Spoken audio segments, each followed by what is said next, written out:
Palaces. The very word conjures up images of grandeur and opulence.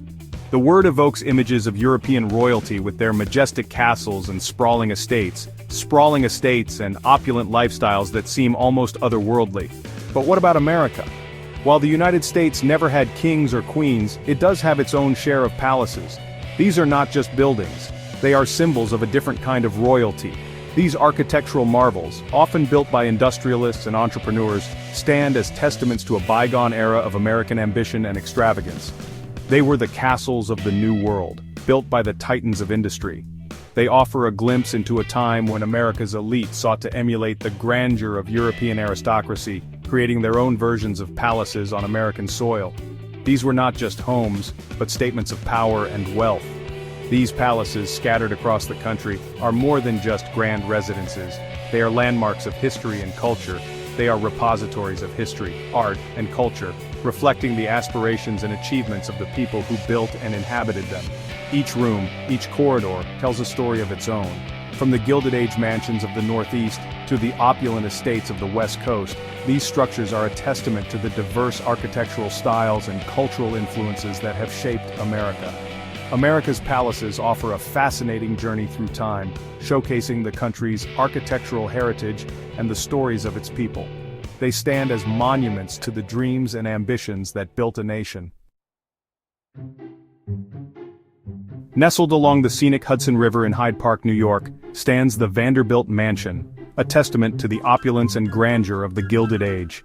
This magnificent estate, with its intricate architectural details and expansive grounds, offers a window into a bygone era of American history. Built in the late 19th century, this Beaux-Arts masterpiece was home to Frederick W. Vanderbilt, grandson of railroad tycoon Cornelius Vanderbilt. The mansion stands as a symbol of the family's immense wealth and influence during a time when America was rapidly industrializing. The mansion's 54 rooms and 211 acres of meticulously landscaped grounds offered a glimpse into the lavish lifestyle of one of America's wealthiest families. Each room was designed with the finest materials and craftsmanship, showcasing the Vanderbilts' taste for luxury and elegance. The Vanderbilt Mansion, designed by renowned architectural firm McKim, Mead & White, is a striking example of the Beaux-Arts style. Popular during the Gilded Age, the architectural firm was known for its grand and elaborate designs, which were favored by the elite of the time. The mansion's symmetrical facade, grand staircase, and opulent interiors, inspired by European palaces, reflect the Vanderbilt family's desire to showcase their wealth and status. The interiors were adorned with fine art, luxurious fabrics, and intricate woodwork, creating an atmosphere of refined elegance. The surrounding gardens, designed by Frederick Law Olmsted, the landscape architect behind New York City's Central Park, further enhanced the estate's grandeur. These gardens were meticulously planned to complement the mansion's architecture, providing a serene and picturesque setting that has been admired for generations. Stepping inside the Vanderbilt Mansion is like stepping back in time to the Gilded Age. Visitors are greeted by a grand staircase, its intricate carvings and gleaming wood a testament to the craftsmanship of the era. The mansion's opulent interiors, adorned with rich fabrics, ornate furnishings, and priceless works of art, offer a glimpse into the lavish lifestyle of the Vanderbilt family. Each room in the Vanderbilt Mansion tells a story. The dining room, with its long table that could seat up to 50 guests, speaks to the family's love of entertaining. The library, with its walls lined with thousands of books, reflects Frederick Vanderbilt's intellectual pursuits. And the bedrooms, each with its own unique decor, offer a glimpse into the personal lives of the family members. Perched on the cliffs of Newport, Rhode Island, overlooking the Atlantic Ocean, stands The Breakers, a 70-room summer cottage that epitomizes the Gilded Age's extravagant lifestyle. Built for Cornelius Vanderbilt II, grandson of Cornelius Vanderbilt, The Breakers is a monument to wealth and architectural grandeur.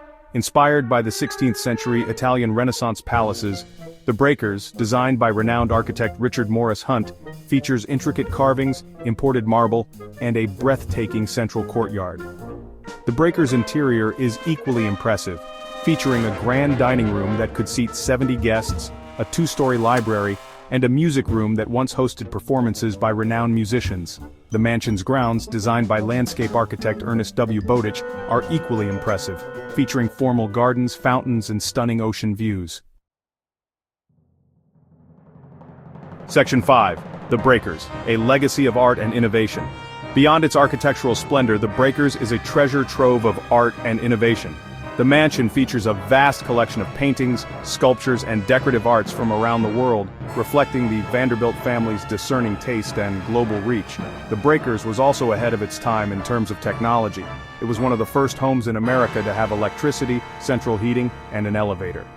The mansion's kitchen, a marvel of 19th century engineering, featured industrial-sized ovens, refrigerators, and dishwashers, a testament to the family's commitment to modern convenience.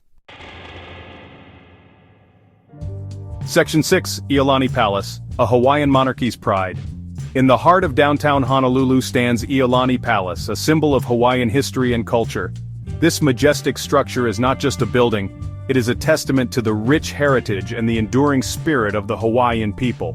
Completed in 1882, Iolani Palace was the official residence of the Kamehameha dynasty, the ruling monarchs of the Hawaiian kingdom. It was a place where significant decisions were made, and where the royal family lived and entertained dignitaries from around the world. Unlike the Vanderbilt and Breakers mansions, which were private residences, Iolani Palace served as the seat of government for the Hawaiian kingdom. It was here that the monarchs conducted their official duties and where the kingdom's most important ceremonies took place.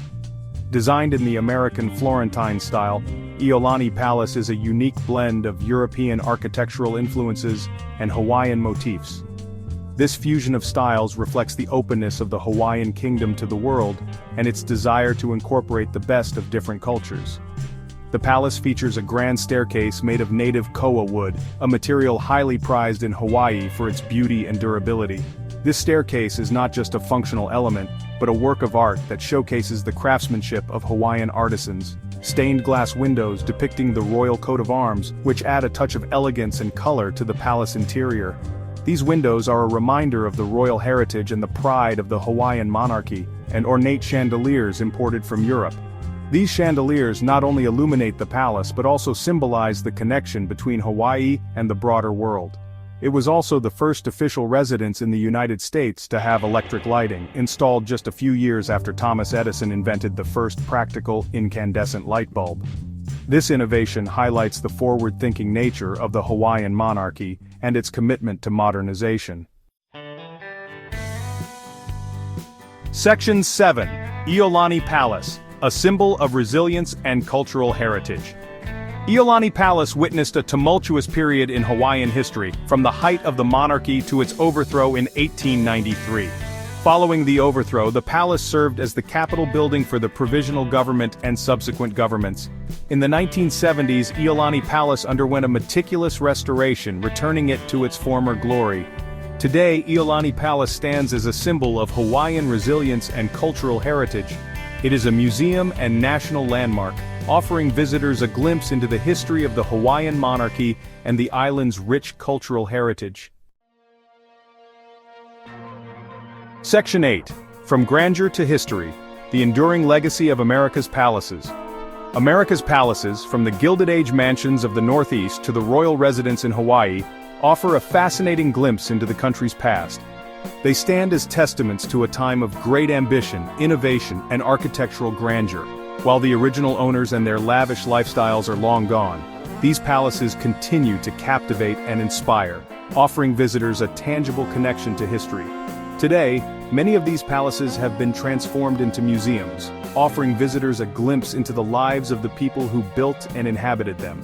They serve as reminders of a bygone era, while also providing valuable insights into the social, economic, and cultural forces that shaped America. Section 9. Preserving the Past.